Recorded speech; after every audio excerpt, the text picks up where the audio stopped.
Estamos en la lectura del libro Las mujeres que aman demasiado, de Robin Norwood. Capítulo 5. ¿Bailamos? ¿Cómo fue que te casaste con él? Bueno, ¿cómo se puede decir eso a alguien? Como él bajaba la cabeza en actitud humilde y levantaba los ojos para mirar con aire esquivo, como lo hacen los bebés. ¿Cómo lograba entrar al corazón de una? Dulce, cariñoso, juguetón. Él dijo: Eres tan fuerte, querida. Y yo le creí. Yo le creí. Marilyn French. El corazón sangrante. ¿Cómo hacen las mujeres que aman demasiado para encontrar a los hombres con quienes pueden continuar los patrones perjudiciales de relación que desarrollan en la niñez? ¿Cómo, por ejemplo, hace la mujer cuyo padre nunca estuvo emocionalmente presente para encontrar un hombre cuya atención ella busca constantemente pero no puede ganar? ¿Cómo es que la mujer que proviene de un hogar violento se las ingenia para formar pareja con un hombre que la golpea? ¿Cómo es que la mujer que se crió en un hogar alcohólico encuentra a un hombre que ya padece o pronto desarrollará la enfermedad del alcoholismo? ¿Cómo hace la mujer cuya madre siempre dependió de ella emocionalmente para encontrar un esposo que necesita que ella lo cuide?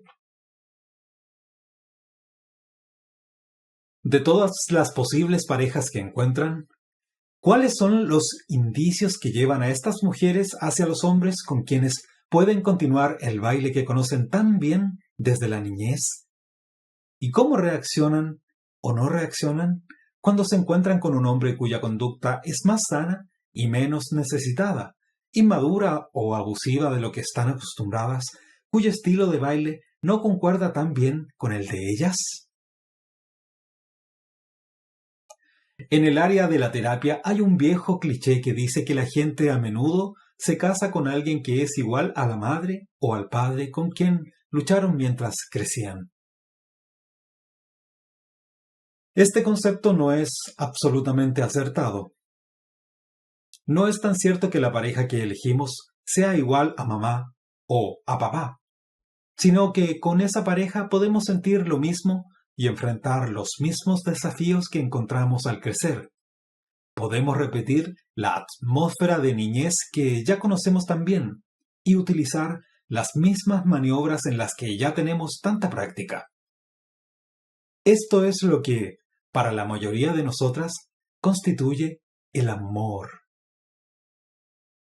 Nos sentimos en casa, cómodas, exquisitamente bien, con la persona con quien podemos hacer todos nuestros movimientos conocidos y experimentar todos nuestros sentimientos conocidos. Aun cuando los movimientos nunca hayan dado resultado y los sentimientos resulten incómodos, son lo que conocemos mejor. Experimentamos esa sensación especial de que realmente es lo correcto estar con ese hombre que nos permite, como su pareja, bailar los pasos que ya conocemos. Es con él con quien decidimos tratar de hacer funcionar una relación. Esa sensación de misteriosa familiaridad surge cuando se juntan una mujer y un hombre cuyos patrones de conducta encajan como piezas de un rompecabezas. Si además de esto, el hombre ofrece a la mujer una oportunidad de abordar y tratar de triunfar sobre los sentimientos infantiles de dolor y desamparo, de no ser amada ni necesitada, entonces la atracción se vuelve virtualmente irresistible para ella. De hecho, cuanto más dolorosa haya sido la niñez, más poderoso será el impulso de recrear y dominar ese dolor en la adultez. Veamos por qué se da esto. Si una criatura ha experimentado cierto tipo de trauma, este volverá a aparecer una y otra vez como tema de sus juegos hasta que haya cierta sensación de haber llegado a dominar la experiencia. Una criatura que debe someterse a una operación quirúrgica, por ejemplo, puede recrear el viaje al hospital usando sus muñecas u otros juguetes.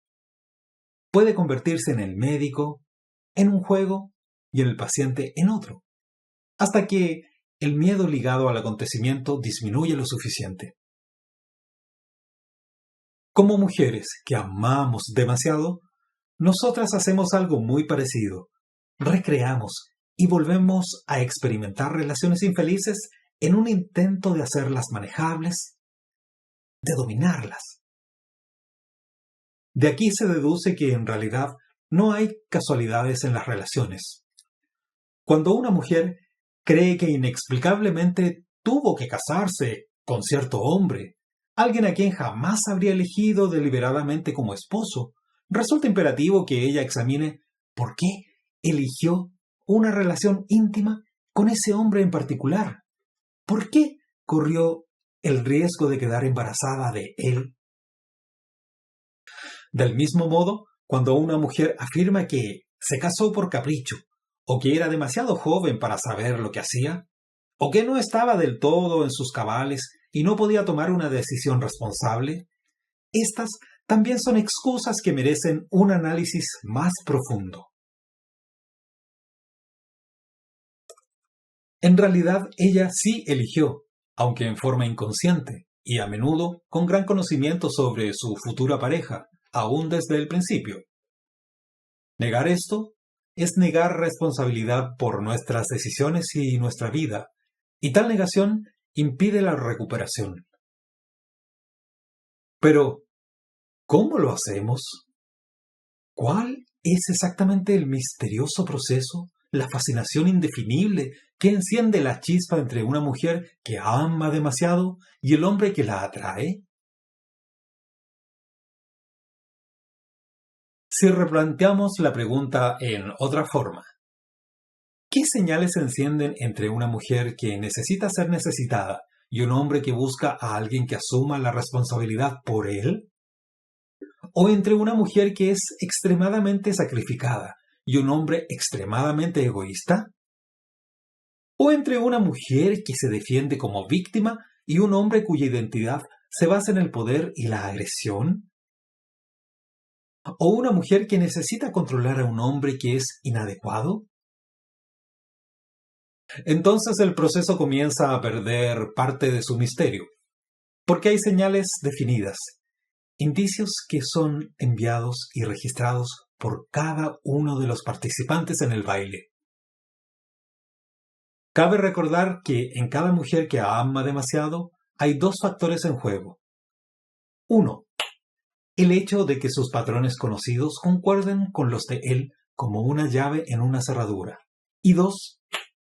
El impulso de recrear y vencer los patrones dolorosos del pasado. Echemos un vistazo a los primeros pasos vacilantes de ese dúo que informa a cada integrante que allí hay alguien con quien va a funcionar, a encajar bien, a sentirse bien. Las siguientes historias ilustran con claridad el intercambio casi subliminal de información que tiene lugar entre una mujer que ama demasiado y el hombre que la atrae.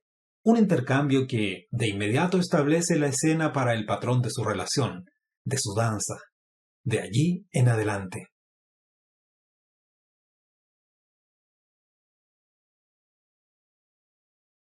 Mary, estudiante universitaria de 23 años, hija de un padre violento. Crecí en una familia realmente loca, ahora lo sé, pero cuando era niña nunca pensé en ello salvo para desear que nadie se enterara jamás de la forma en que mi padre golpeaba a mi madre. Nos golpeaba a todos, y creo que casi llegó a convencernos a mí y a mis hermanos de que merecíamos que nos pegara. Pero yo sabía que mamá no. Yo siempre deseaba que me pegara a mí, y no a ella. Sabía que yo podía soportarlo, pero no estaba tan segura de que mamá pudiera hacerlo. Todos queríamos que ella lo abandonara, pero ella no quería. Recibía tan poco cariño. Yo siempre quería darle suficiente amor para fortalecerla y que pudiera salir de eso, pero nunca lo hizo. Murió de cáncer hace 5 años. No he vuelto a casa ni hablado con mi padre desde el funeral. Siento que él la mató, en realidad, no el cáncer. Mi abuela paterna nos dejó a cada uno de los nietos un dinero, y así fue como pude ir a la universidad, donde conocí a Roy. Estuvimos juntos en una clase de arte durante todo un semestre y nunca nos hablamos. Cuando comenzó el segundo semestre, varios de nosotros volvimos a estar juntos en la misma clase. Y el primer día empezamos una gran discusión sobre las relaciones entre hombres y mujeres. Bueno, este sujeto se puso a decir que las mujeres eran totalmente malcriadas, que siempre querían salirse con la suya y que solo utilizaban a los hombres. Mientras decía todo eso, exudaba veneno. Y yo pensé, oh, realmente lo han lastimado. Pobrecito. Le pregunté, ¿de veras crees que eso es verdad? Y empecé a tratar de demostrarle de alguna manera que no todas las mujeres eran así, que yo no era así. Mire cómo me metí. Más tarde en nuestra relación, yo no podía exigir nada ni cuidarme de ninguna manera, o de lo contrario, estaría demostrando que él tenía razón en su misoginia. Y toda mi preocupación de aquel primer día de clase dio resultado. Él también se enganchó. Me dijo, volveré. No pensaba quedarme en esta clase, pero quiero hablar más contigo. Recuerdo que en ese mismo instante sentí algo estupendo, porque yo ya sentía que era diferente para él. En menos de 2 meses estábamos viviendo juntos. En 4 meses yo pagaba el alquiler y casi todas las demás cuentas, además de comprar los comestibles. Pero seguí intentándolo, 2 años más, para demostrarle lo buena que era, que no iba a lastimarlo como ya lo habían hecho. Yo salí bastante lastimada en el proceso. Al principio, solo emocionalmente, pero después también físicamente. Nadie podía tener tanta furia como él contra las mujeres y no querer maltratar a una de ellas. Claro que yo estaba segura de que la culpa también era mía. Es un milagro que haya salido de eso. Conocí a una exnovia suya y ella me preguntó enseguida. ¿Te pega? Le respondí, bueno, en realidad no. Lo estaba protegiendo, por supuesto, y tampoco quería quedar como una imbécil.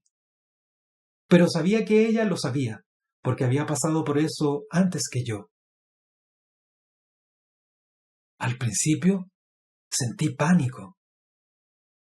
Era la misma sensación que había tenido cuando niña. No quería que nadie viera lo que había detrás de la fachada. Todo en mí quería mentir, actuar, como si ella hubiese sido muy descarada al hacerme esa pregunta. Pero me miró con tanta comprensión que ya no tenía sentido fingir.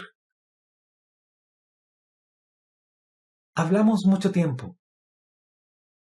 Ella me habló de un grupo de terapia al que asistía, donde todas las mujeres se parecían en el hecho de que todas se veían atraídas hacia las relaciones infelices y trataban de aprender a no hacerse eso. Me dio su número telefónico y después de pasar 2 meses más en aquel infierno, la llamé. Me convenció de que fuera con ella al grupo y creo que eso tal vez me salvó la vida. Aquellas mujeres eran iguales a mí.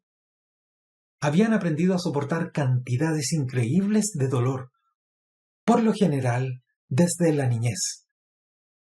De todos modos, tardé unos meses más en dejarlo, y aún con el apoyo del grupo fue muy difícil.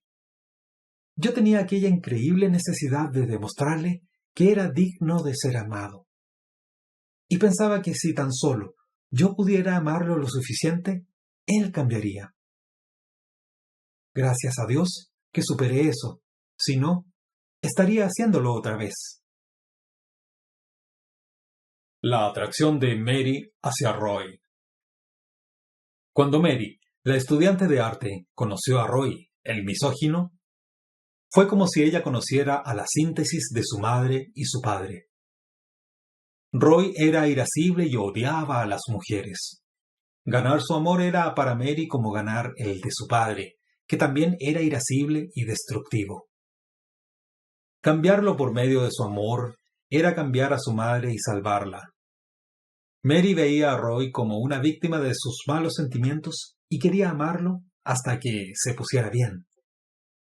Además, al igual que todas las mujeres que aman demasiado, ella quería ganar en su lucha con él y con las personas importantes que él simbolizaba para ella, su madre y su padre.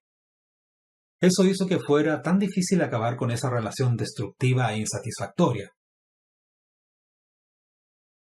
Jane, casada durante 30 años con un adicto al trabajo. Nos conocimos en una fiesta de Navidad. Yo estaba con su hermano menor, que tenía mi edad y realmente me apreciaba. Bueno, allí estaba Peter. Estaba fumando en pipa. Tenía puesta una chaqueta de tweed con parches en los codos y parecía un estudiante de esas universidades prestigiosas. Me impresionó muchísimo, pero también tenía un aire de melancolía que me resultó tan atractivo como su aspecto. Estaba segura de que alguna vez lo habrían lastimado profundamente y quería llegar a conocerlo, para saber qué le había pasado y para entenderlo. Estaba segura de que sería inalcanzable, pero creía que si yo podía demostrarle una compasión especial, tal vez lograra que siguiera hablando conmigo. Fue gracioso porque esa noche hablamos mucho, pero en ningún momento me enfrentó, cara a cara. Siempre estaba en ángulo, ligeramente distraído con otra cosa, y yo trataba todo el tiempo de ganar toda su atención. Lo que pasó fue que cada palabra que él decía adquiría una importancia vital para mí, porque estaba segura de que él tenía mejores cosas que hacer. Exactamente lo mismo había sucedido con mi padre. Cuando yo estaba creciendo, él nunca estaba allí, literalmente. Éramos bastante pobres. Él y mi madre trabajaban en la ciudad y nos dejaban mucho tiempo solos en casa. Incluso en los fines de semana él hacía algunos trabajos. La única vez que veía a papá era cuando estaba en casa reparando algo, el refrigerador, la radio o algo así. Recuerdo que siempre tenía la impresión de que me daba la espalda, pero no me importaba porque era maravilloso tenerlo en casa. Yo solía estar con él y hacerle muchas preguntas para que me prestara atención. Pues bien, allí estaba yo, haciendo lo mismo con Peter, aunque por supuesto, entonces no lo veía así. Ahora recuerdo cómo trataba de estar siempre en su línea de visión directa y cómo él seguía lanzando bocanadas de humo de su pipa, mirando hacia otro lado o al techo, o tratando de mantener la pipa encendida. Yo lo veía tan maduro, con el ceño fruncido y la mirada distante. Me atrajo como a un imán. La atracción de Jane hacia Peter. Los sentimientos de Jane por su padre no eran tan ambivalentes como los de muchas mujeres que aman demasiado. Ella amaba a su padre, lo admiraba y ansiaba su compañía y su atención. Peter, al ser mayor que ella y distraído, al instante se convirtió para ella en la réplica de su esquivo padre, y el hecho de ganar su atención se volvió así más importante porque, tal como sucedía con su padre, era tan difícil lograrlo. Los hombres que la escuchaban de buen grado, que estaban más presentes emocionalmente y que eran más afectuosos, no despertaban en Jane el profundo anhelo de ser amada que había sentido con su padre. La distracción de Peter ofrecía a Jane un desafío ya conocido, otra oportunidad de ganar el amor de un hombre que la eludía.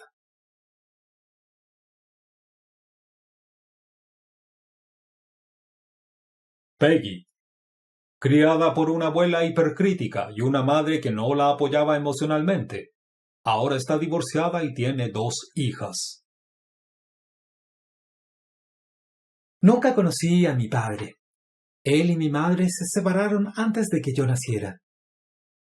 Y mi madre salió a trabajar para mantenernos mientras su madre se encargaba de nosotras en casa. Eso no parece tan malo, pero lo fue. Mi abuela era una mujer inmensamente cruel.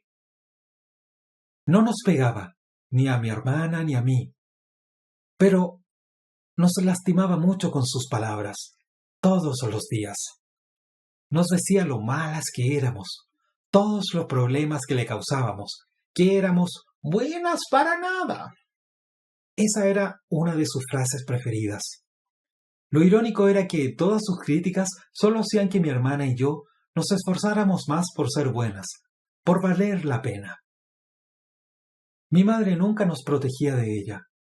Mamá tenía demasiado miedo de que la abuela se marchara y de que ella no pudiera ir a trabajar porque no habría nadie para cuidarnos. Por eso simplemente hacía la vista gorda cuando la abuela abusaba de nosotras. Crecí sintiéndome muy sola, desamparada, temerosa e indigna, tratando todo el tiempo de compensar el hecho de ser una carga. Recuerdo que solía tratar de arreglar las cosas que se rompían en casa, para ahorrar dinero y, de alguna manera, ganarme la vida. Crecí y me casé a los 18 años porque estaba embarazada. Me sentí pésimamente desde el comienzo. Él me criticaba todo el tiempo. Al principio lo hacía con sutileza, pero luego era más salvaje. En realidad, yo sabía que no estaba enamorada de él, y me casé de todos modos. No creía tener otra alternativa. Fue un matrimonio de 15 años, porque tardé todo ese tiempo en llegar a creer que el hecho de sentirme pésimamente era razón suficiente para el divorcio. Salí de ese matrimonio desesperada por encontrar a alguien que me amara, pero, al mismo tiempo, sentía que era indigna y que era una fracasada, y estaba segura de que no tenía nada que ofrecer a un hombre bueno y amable.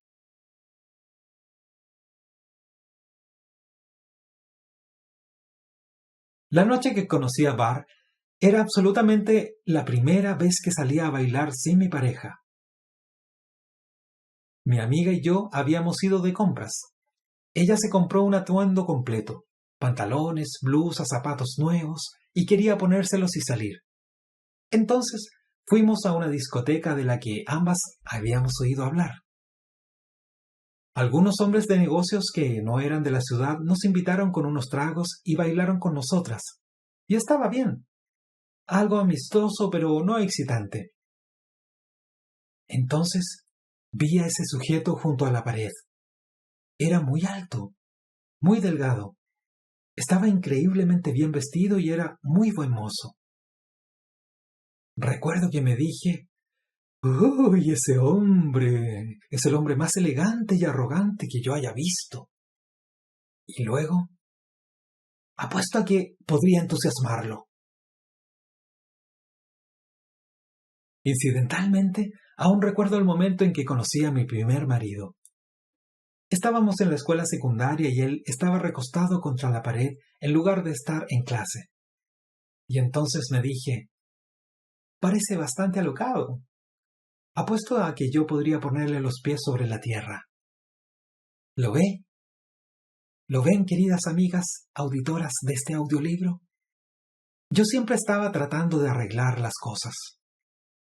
Bueno, me dirigí a Bar y lo invité a bailar. Se sorprendió mucho y creo que también se sintió un poco halagado. Bailamos un rato y después me dijo que él y sus amigos se marchaban a otro sitio y me preguntó si yo quería acompañarlos. Si bien la idea me tentaba, respondí que no. que había ido allí a bailar y eso era todo lo que quería hacer. Seguí bailando con los hombres de negocios y después de un rato él volvió a invitarme a bailar. Y lo hicimos. Había muchísima gente allí. No cabía un alfiler. Poco después, mi amiga y yo salíamos y él estaba sentado con otra gente en una mesa ubicada en un rincón. Me hizo señas de que me acercara y así lo hice. Me dijo: ¿Tienes mi número telefónico en tu persona? Yo no sabía de qué hablaba. Extendió la mano y sacó su tarjeta del bolsillo del suéter que yo tenía puesto. Era de esos que tienen un bolsillo grande en la parte delantera. Y él había puesto su tarjeta allí, la segunda vez que volvimos a la pista de baile. Yo estaba asombrada. No me había dado cuenta de lo que había hecho, y me encantaba saber que aquel hombre apuesto se había tomado ese trabajo. Bueno, yo también le di mi tarjeta. Me llamó unos días más tarde y fuimos a almorzar. Me miró con cierta desaprobación cuando llegué. Mi automóvil era un poco viejo y de inmediato me sentí inadecuada. Y luego aliviada al ver que, de todos modos, almorzaría conmigo. Estaba muy tieso y frío, y decidí que me correspondía a mí hacerlo sentir cómodo, como si de alguna manera la culpa fuese mía. Sus padres irían a visitarlo en la ciudad y no se llevaba bien con ellos. Recitó una larga lista de reproches contra ellos, que a mí no me parecieron tan graves, pero traté de escucharlo con compasión. Salí de ese almuerzo pensando que no tenía nada en común con él. No la había pasado bien. Me había sentido incómoda y fuera de equilibrio. Cuando me llamó 2 días después y volvió a invitarme a salir, me sentí aliviada. Si él lo había pasado lo suficientemente bien para invitarme otra vez, entonces todo estaba bien. En realidad nunca estuvimos bien juntos. Siempre había algo que andaba mal, y yo trataba de enmendarlo. Me sentía muy tensa con él, y los únicos buenos momentos era cuando la tensión disminuía un poco. Esa leve disminución de la tensión pasaba por felicidad. Pero de alguna manera aún me atraía poderosamente. Sé que parece una locura, pero llegué a casarme con ese hombre sin que siquiera me agradara. Él quebró la relación varias veces antes de casarnos, diciendo que conmigo no podía ser tal como era él. No puedo decir lo devastador que era aquello. Yo le rogaba que me dijera qué necesitaba que yo hiciera para sentirse más cómodo. Él solo me respondía: Tú sabes lo que tienes que hacer. Pero yo no lo sabía. Casi me volví loca tratando de adivinarlo. De todos modos, el matrimonio duró apenas 2 meses. Él se marchó para siempre después de decirme lo infeliz que yo lo hacía, y nunca volví a verlo, salvo una que otra vez por la calle. Siempre finge que no me conoce. No sé cómo transmitir lo obsesionada que estaba con él. Cada vez que me dejaba me sentía más atraída hacia él, no menos. Y cuando él volvía, me decía que quería lo que yo tenía para ofrecerle. Para mí no había nada como eso en todo el mundo. Lo abrazaba y él lloraba y decía que había sido un tonto. Ese tipo de escenas duraban una sola noche y después todo comenzaba a desintegrarse otra vez. Y yo trataba con todas mis fuerzas de hacerlo feliz para que no volviera a marcharse.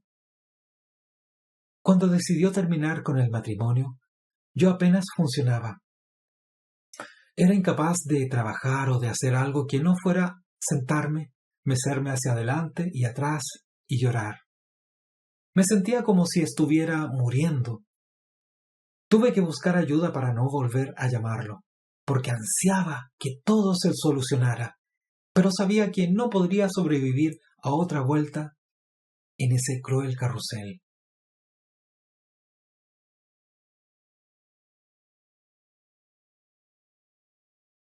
La atracción de Peggy hacia Barr. Peggy no sabía nada acerca del hecho de ser amada, y al haber crecido sin padre, tampoco sabía virtualmente nada sobre los hombres, menos aún sobre los hombres amables y cariñosos.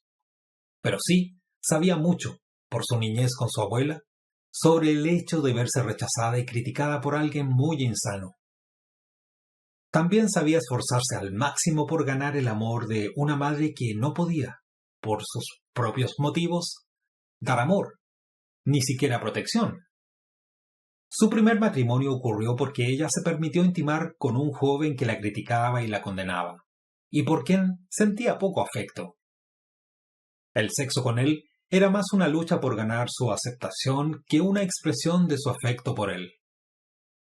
Un matrimonio de 15 años con ese hombre la dejó aún más convencida de su indignidad inherente.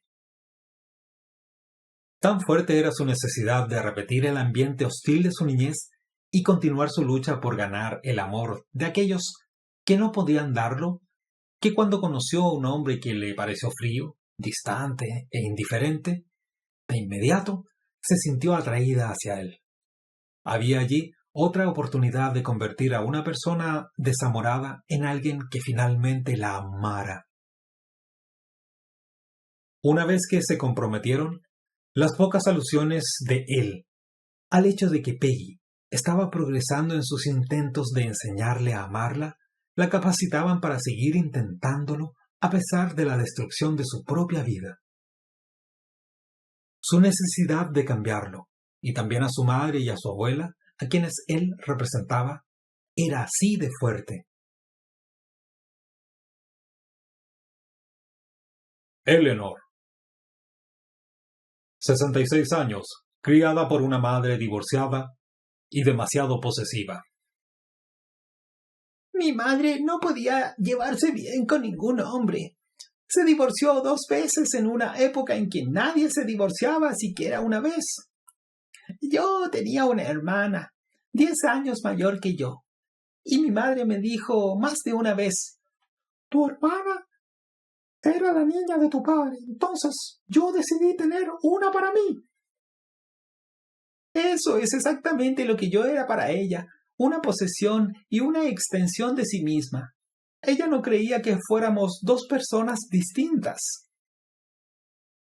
Extrañé mucho a mi padre cuando se divorciaron. Ella no lo dejaba acercarse a mí, y él no tenía la voluntad suficiente para pelear con ella. Nadie la tenía. Siempre me sentí cautiva y, al mismo tiempo, responsable de la felicidad de mi madre. Me costó mucho dejarla, a pesar de que me sentía sofocada. Fui a una escuela de comercio en una ciudad lejana, donde me hospedé en casa de unos parientes. Mi madre se enfadó tanto que nunca volvió a hablarles.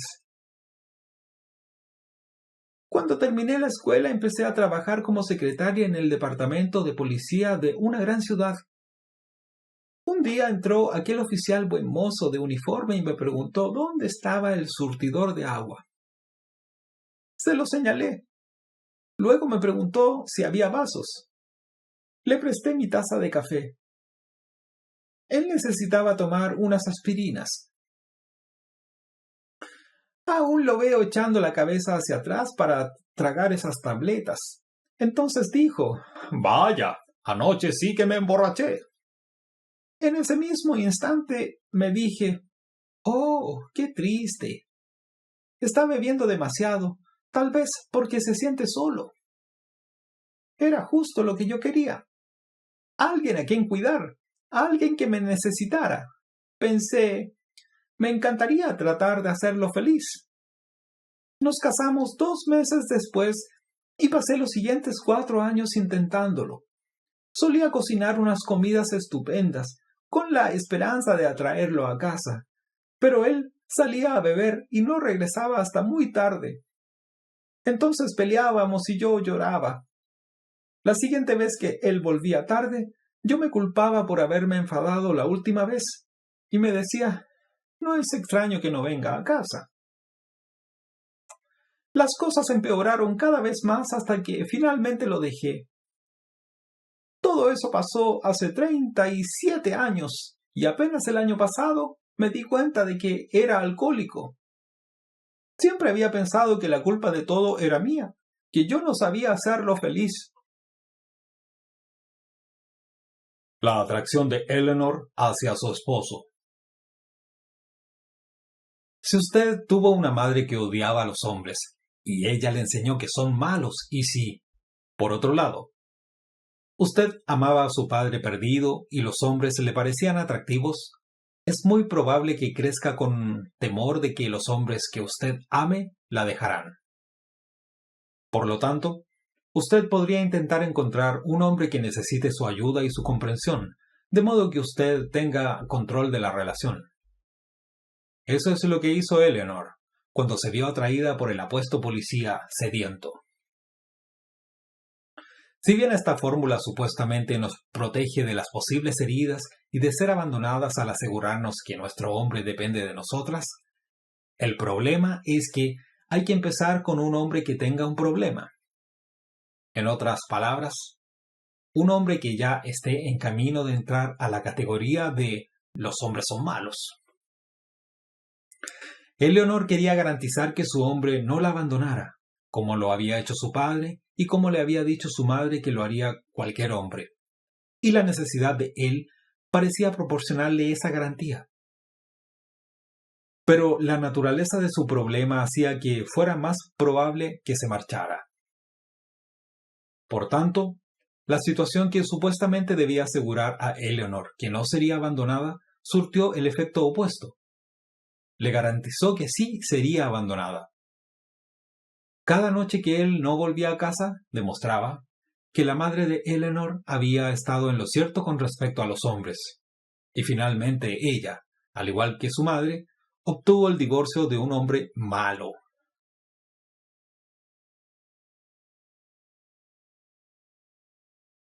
Arlene, 27 años, de una familia violenta en la cual trataba de proteger a su madre y sus hermanos. Estábamos juntos en una compañía de actores, actuando en un teatro con cena.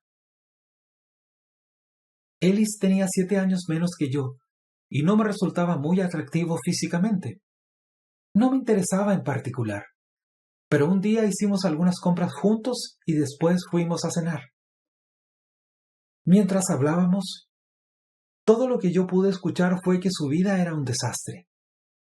Había muchas cosas de las que él no se ocupaba, y cuando hablaba de ellas, sentí una inmensa necesidad de meterme y arreglar todo.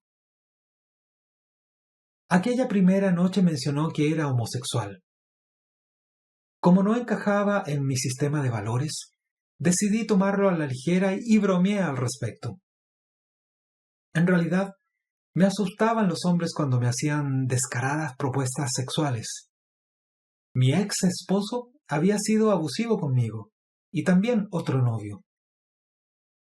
Ellis me parecía confiable. Estaba tan segura de que no podía hacerme daño como de que yo podía ayudarlo. Bueno, poco después nos comprometimos mucho.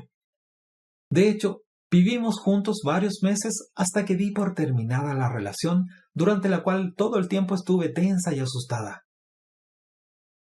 Yo creía que le estaba haciendo un gran favor, y sin embargo estaba destruida.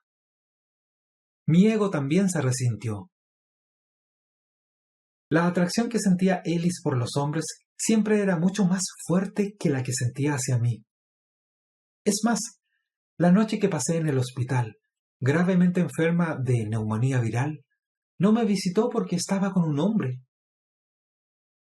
3 semanas después de salir del hospital, terminé mi relación con él, pero necesité una enorme cantidad de apoyo. Mi hermana, mi madre y mi terapeuta me ayudaron. Me deprimí mucho, muchísimo. En realidad, no quería dejarlo. Aún sentía que él me necesitaba y estaba segura de que con un poco más de esfuerzo de mi parte podríamos lograrlo juntos. Cuando yo era niña, siempre sentía eso que en cualquier minuto se me ocurriría la manera de solucionarlo todo. Éramos 5 hermanos. Yo era la mayor, y mi madre se apoyaba mucho en mí. Ella tenía que mantener feliz a nuestro padre, lo cual era imposible. Sigue siendo el hombre más despreciable que conozco. Finalmente se divorciaron hace unos 10 años. Creo que ellos creían que nos hacían un favor al esperar hasta que nosotros hubiésemos salido, pero fue terrible crecer en esa familia.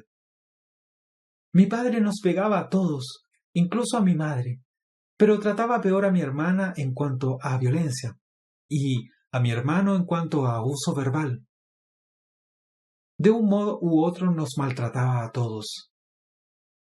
Lo único que yo sentía era que debía de haber algo que yo pudiera hacer para mejorar las cosas, pero nunca se me ocurría qué podía hacer. Traté de hablar con mi madre, pero ella era muy pasiva. Entonces enfrentaba a mi padre, pero no demasiado porque era peligroso. Yo solía instruir a mi hermana y a mi hermano sobre las maneras de evitar interponerse en el camino de papá, de no responderle mal. Incluso volvíamos a casa de la escuela y recorríamos la casa solo para ver qué cosa podía molestarlo y arreglarla antes de que él llegara en la noche. Gran parte del tiempo todos nos sentíamos asustados e infelices. La atracción de Arlene hacia Ellis. Debido a que ella se veía más fuerte, más madura y más práctica que Ellis, Arlene esperaba llevar la voz cantante en su relación con él, y de esa manera evitar ser lastimada. Eso fue un factor importante en su atracción hacia Ellis, porque ella tenía una historia de abuso físico y emocional que databa de su niñez. El miedo y la furia que sentía por su padre hacían que Ellis le pareciera la respuesta perfecta a sus problemas con los hombres, porque no parecía probable que él llegara a reaccionar ante ella con tanta fuerza para tornarse violento. Lamentablemente, en los pocos meses que estuvieron juntos, Arlene experimentó tanto dolor y sufrimiento como con los hombres heterosexuales que había conocido. El desafío de tratar, literal y figurativamente, de reencauzar la vida de un hombre que era básicamente homosexual, guardaba proporción con el nivel de lucha que Arlene conocía tan bien desde la niñez. El dolor emocional inherente a esa relación también era conocido para ella, siempre esperando que volviera a suceder, que alguien que supuestamente estaba de su lado y supuestamente la quería, la lastimara, la disgustara o la ofendiera. La convicción de Arlene de que podía convertir a Ellis en lo que ella necesitaba que fuera, le hizo difícil dejarlo.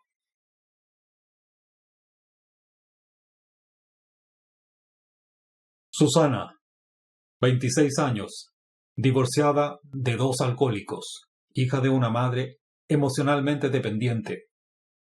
Hace frío y voy a encender el aire acondicionado.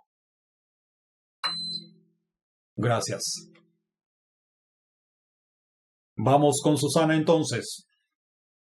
Bueno, yo estaba en San Francisco asistiendo a un seminario de entrenamiento de 3 días para prepararme para los exámenes y obtener mi licencia de asistente social. En el recreo vespertino del segundo día, vi a aquel hombre muy apuesto, y cuando pasó a mi lado le dirigí mi mejor sonrisa. Luego me senté a descansar afuera. Él vino hasta mí y me preguntó si iría a la cafetería. Respondí que sí, por supuesto. Y cuando llegamos, dijo con cierta vacilación: ¿Puedo comprarte algo? Tuve la sensación de que en realidad él no tenía dinero suficiente, de modo que respondí: «Oh, no, no te molestes». Entonces me compré un jugo y regresamos juntos y charlamos el resto del recreo. Nos contamos de dónde éramos y dónde trabajábamos. Y él dijo: Me gustaría cenar contigo esta noche. Acordamos encontrarnos en Fisherman. Y cuando me reuní con él allí, Esa noche parecía preocupado. Dijo que estaba tratando de decidir si debía mostrarse romántico o práctico, porque apenas tenía dinero para llevarme en un crucero por la bahía o bien para cenar. Por supuesto, de inmediato le dije, vamos al crucero y yo te llevaré a cenar. Así lo hicimos, y yo me sentí fuerte e inteligente por haberle posibilitado hacer las dos cosas que quería. La bahía estaba bellísima. El sol se ponía, y hablamos todo el tiempo. Me contó sobre el miedo que sentía de estrechar vínculos con alguien, que en ese momento tenía una relación desde hacía años, aunque sabía que no era la adecuada para él. Simplemente la conservaba porque se había encariñado con el hijo de 6 años de aquella mujer y no soportaba la idea de que el niño creciera sin una figura masculina en su vida. También insinuó con bastante claridad que tenía dificultades sexuales con esa mujer, porque ella no lo atraía tanto. Bueno, todos mis mecanismos entraron en acción. Yo pensaba, ¡ay, es un hombre maravilloso que aún no ha conocido a la mujer apropiada! Es obvio que es tremendamente compasivo y honesto. No importaba que él tuviera 37 años y que quizás tuviera muchas oportunidades de desarrollar una buena relación, aunque tal vez, solo tal vez, algo anduviera mal en él. Él me había dado una verdadera lista de sus defectos: impotencia, temor a la intimidad y problemas financieros. Y no hacía falta ser muy inteligente para ver que también era bastante pasivo por su forma de actuar. Pero yo estaba demasiado encantada con la idea de que podría ser yo quien cambiara su vida para que lo que él decía me ahuyentara. Fuimos a cenar y, por supuesto, pagué yo. Él protestó, diciendo lo mucho que eso lo incomodaba, y yo solo le respondí que podía visitarme y llevarme a cenar para devolverme el favor. Le pareció una idea estupenda y quiso saber dónde vivía, dónde podría hospedarse si venía a verme, qué oportunidades laborales había en mi ciudad. 15 años atrás, él había sido maestro de escuela, y después de muchos cambios de empleo, cada uno de ellos, según admitió, por menos dinero y menor prestigio, ahora trabajaba en una clínica para pacientes externos donde se brindaba asesoramiento a alcohólicos. Bien, eso era perfecto. Yo ya había estado involucrada con alcohólicos y me había desgarrado en el proceso. Pero allí había alguien que no podía ser alcohólico, puesto que era asesor en el tema. ¿No es cierto? Pero mencionó que nuestra mesera, una mujer mayor de voz cascada, le recordaba a su madre, que era alcohólica. Y yo sabía con qué frecuencia los hijos de alcohólicos también desarrollan esa enfermedad. Sin embargo, no bebió en toda la noche. Solo ordenaba agua mineral. Yo prácticamente ronroneaba, pensando, ¡ay, este es el hombre para mí! No me importaban todos aquellos cambios de empleo ni el hecho de que, en general, las perspectivas de su carrera laboral hubiesen ido cuesta abajo. Eso tenía que deberse simplemente a la mala suerte. Él parecía tener mucha mala suerte y eso lo hacía más atractivo. Sentí pena por él. Pasó mucho tiempo diciéndome cuánto lo atraía, lo cómodo que se sentía conmigo, lo bien que nos complementábamos. Yo sentía exactamente lo mismo.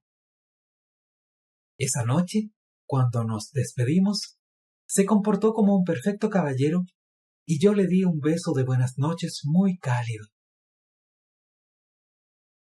Me sentía a salvo. Era un hombre que no me presionaría para llegar al sexo, que solo quería estar conmigo porque disfrutaba mi compañía. No tomé eso como una señal de que él tuviera problemas sexuales y, por ende, tratara de evitar toda esa cuestión.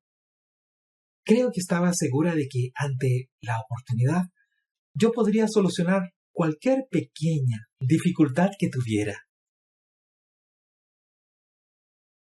El seminario terminó al día siguiente, y después hablamos de cuándo podría visitarme. Sugirió que podría venir la semana anterior a sus exámenes y alojarse en mi apartamento, pero solo quería estudiar mientras estuviese allí. Yo tenía unos días de vacaciones y me pareció que sería estupendo tomarlos para entonces. Así podría mostrarle la ciudad. Pero no. Sus exámenes eran demasiado importantes. Muy pronto comencé a dejar de lado todo lo que yo quería hacer y a tratar de que todo fuera perfecto para él. También sentía cada vez más miedo de que no viniera, aun cuando el hecho de tener a alguien alojado en mi apartamento, estudiando, mientras yo trabajaba todos los días, no me parecía muy divertido. Pero yo tenía la necesidad de que todo saliera bien, y ya me sentía culpable si él no era feliz. Además, estaba aquel tremendo desafío de mantenerlo interesado. Desde el principio había estado tan atraído hacia mí que ahora, si se enfriaba, parecería que yo lo había arruinado todo. Por eso me esforzaba tanto por conservar su interés. Bien, nos despedimos con las cosas aún sin arreglar, a pesar de que le presenté un plan tras otro, tratando de solucionar todos los inconvenientes que había para su visita. Después de que nos despedimos me sentí deprimida, sin saber por qué. Solo me sentía mal por no haber sido capaz de solucionarlo todo y hacerlo feliz. Me llamó la tarde siguiente, lo cual me hizo sentir estupendamente redimida. La noche siguiente me llamó a las 10:30 y comenzó a preguntarme qué debía hacer con su novia actual. Yo no tenía respuestas para eso y se lo dije. Mi desazón estaba aumentando mucho. Me sentía atrapada de alguna manera. Sin embargo, por esta vez, no seguí una vieja costumbre mía de tratar de arreglarlo todo de inmediato. Él se puso a gritarme por teléfono y después colgó. Yo quedé estupefacta. Empecé a pensar, tal vez la culpa sea mía. No lo ayudé lo suficiente. Y sentí una necesidad imperiosa de llamarlo y disculparme por haberlo enfadado tanto. Pero recuerde que yo ya había estado involucrada con varios alcohólicos y por eso asistía con regularidad a las reuniones familiares de la AA. De alguna manera, ese programa evitó que lo llamara y aceptara toda la culpa. Bueno, pocos minutos después volvió a llamarme y se disculpó por haberme colgado. Luego volvió a hacerme las mismas preguntas, que yo aún no podía responder. Volvió a gritarme y a colgar. Entonces me di cuenta de que había estado bebiendo. Pero yo aún sentía aquella necesidad de llamarlo y tratar de enmendar la situación. Si aquella noche yo hubiese asumido la responsabilidad por él, hoy quizás estaríamos juntos. Y tiemblo al pensar cómo sería eso. Unos días después, recibí una nota muy amable en la que decía que no estaba preparado para otra relación. No mencionaba que me había gritado ni colgado por teléfono. Eso fue el fin.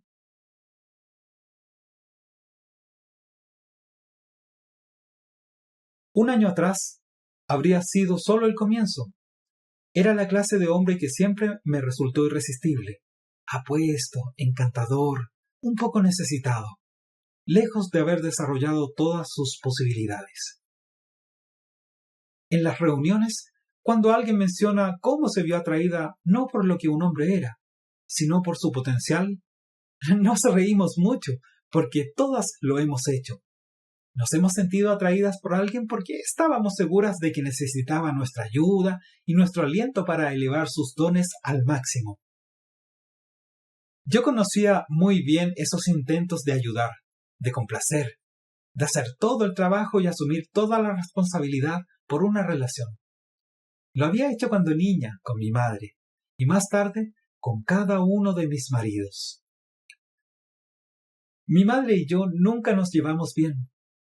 Ella tuvo muchos hombres en su vida, y cuando había uno nuevo, no quería tener que molestarse cuidándome. Por eso me enviaron a un internado. Pero cada vez que un hombre la abandonaba, ella quería tenerme cerca para que la escuchara llorar y quejarse.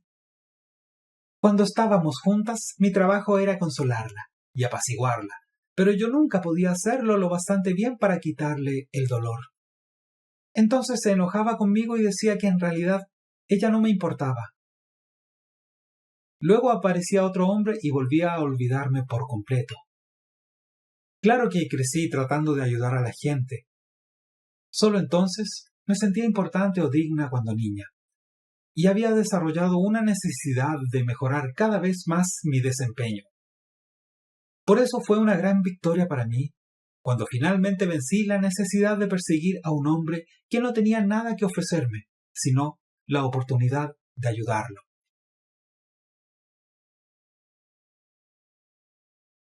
La atracción de Susana hacia el hombre de San Francisco.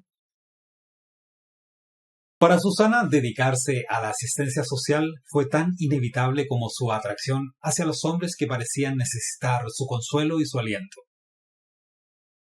El primer indicio que ella tuvo de este nuevo hombre fue que el dinero era un problema para él. Cuando lo advirtió y pagó su propio jugo, ambos intercambiaron información vital. Él le hizo saber que estaba un poco necesitado, y ella respondió pagando lo suyo y protegiendo los sentimientos de él. El tema central. Ese es el tema central. El hecho de que a él le faltaba y ella tenía suficiente para ambos. Se repitió en su cita, cuando ella pagó la cena. Problemas de dinero. Problemas sexuales. Problemas con la intimidad. Los mismos indicios que deberían haber sido advertencia para Susana.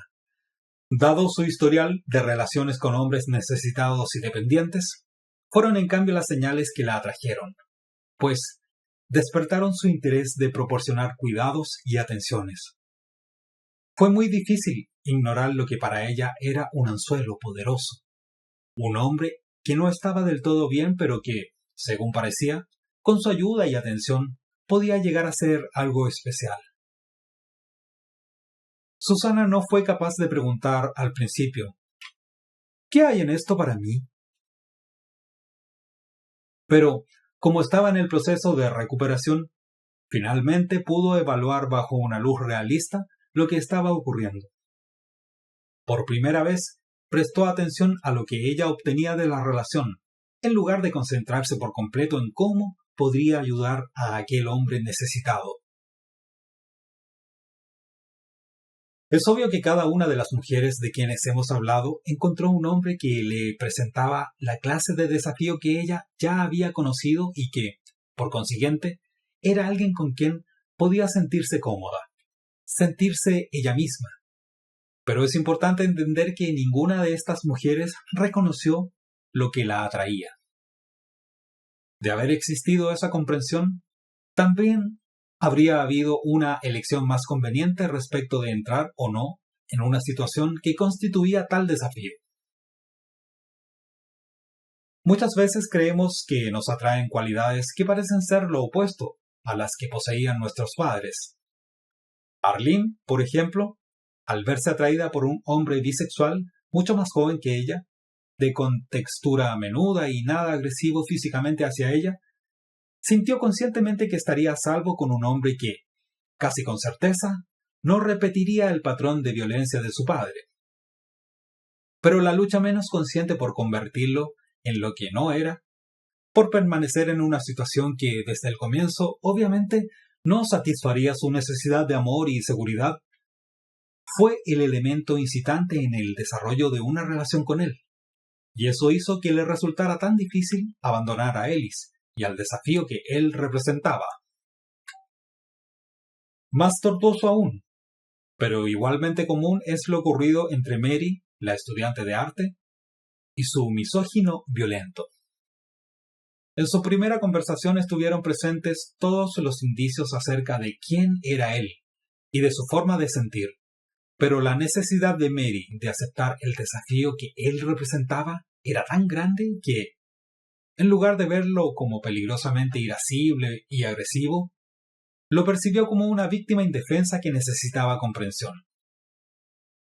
Yo me atrevería a suponer que no todas las mujeres que conocieran a ese hombre lo verían así.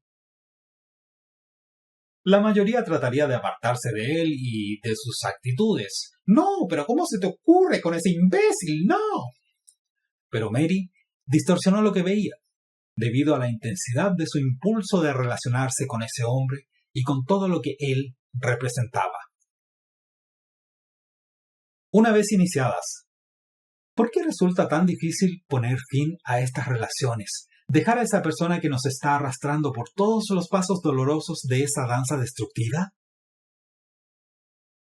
Hay una regla empírica que dice así: cuanto más difícil es poner fin a una relación que es mala para nosotros, más elementos de nuestra lucha infantil contiene. Cuando amamos demasiado, es porque tratamos de vencer los viejos miedos, enojos, frustraciones y dolores de la niñez, y darse por vencido es renunciar a una valiosísima oportunidad de encontrar alivio y rectificar lo que hemos hecho mal.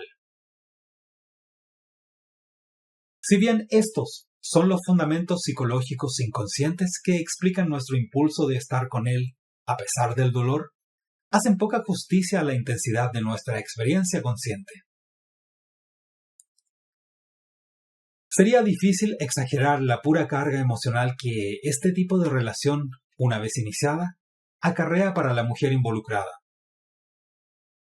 Cuando ella intenta separarse de la relación con el hombre a quien ama demasiado, siente como si miles de voltios de energía dolorosa fluyeran a toda velocidad y salieran por los extremos cercenados de los mismos.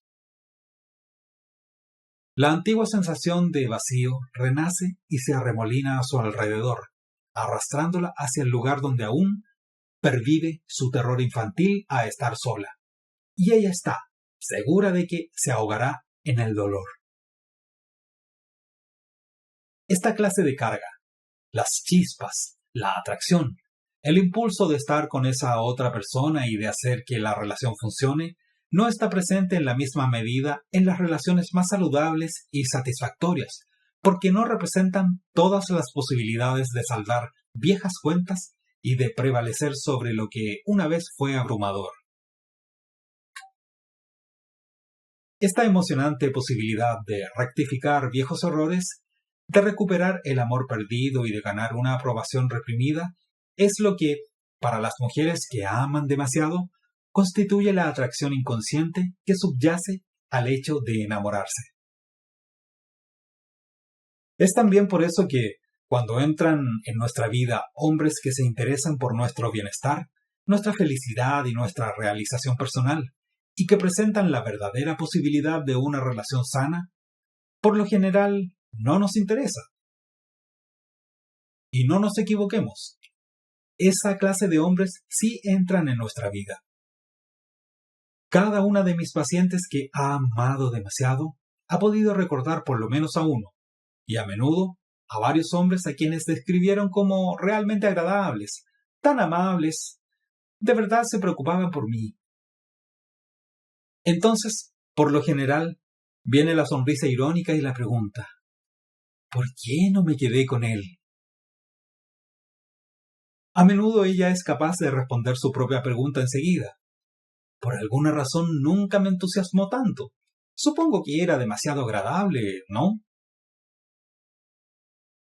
Una respuesta mejor sería que las acciones de él y nuestras reacciones, sus movimientos y aquellos con que nosotras los correspondimos, no conformaban un dúo perfecto. Si bien estar en compañía de él puede resultarnos agradable, sedante e interesante, nos cuesta considerar esa relación como algo importante y digno de desarrollarse en un nivel más serio. A los hombres así, los dejamos de inmediato o los ignoramos, o, En el mejor de los casos, los relegamos a la categoría de solo amigos, porque no despertaron en nosotras los latidos intensos del corazón ni el nudo en el estómago que hemos llegado a llamar amor. Uy, sí, te quiero como amigo. ¿Cuántos han escuchado eso? Continúo. A veces estos hombres permanecen en la categoría de amigos durante muchos años. Se reúnen con nosotras de vez en cuando para beber algo y secar nuestras lágrimas mientras les relatamos la última traición, ruptura o humillación de nuestra relación actual. Esa clase de hombres compasivos y comprensivos no nos pueden ofrecer el drama, el dolor o la tensión que nos parecen tan estimulantes y correctos.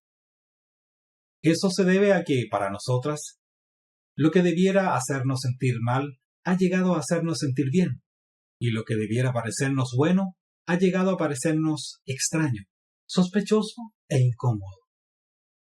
Un hombre más sano y cariñoso no puede tener un rol importante en nuestra vida hasta que aprendamos a liberarnos de la necesidad de revivir una y otra vez la vieja lucha.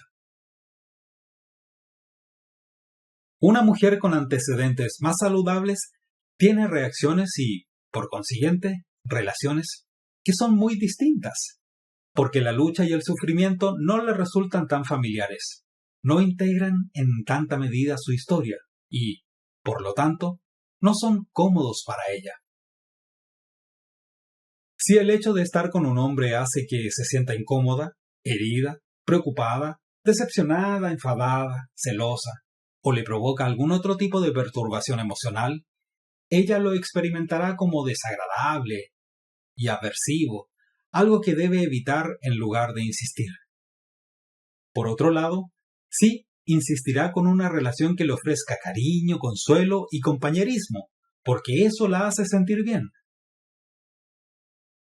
Se podría decir, sin temor a equivocarse, que la atracción entre dos personas que tienen la capacidad de crear una relación gratificante sobre la base de un intercambio de respuestas sanas, si bien puede ser fuerte y excitante, nunca es tan apremiante como la atracción entre una mujer que ama demasiado y el hombre con quien puede bailar. Fin del capítulo. Visítanos en elcantautoryelprofesor.com.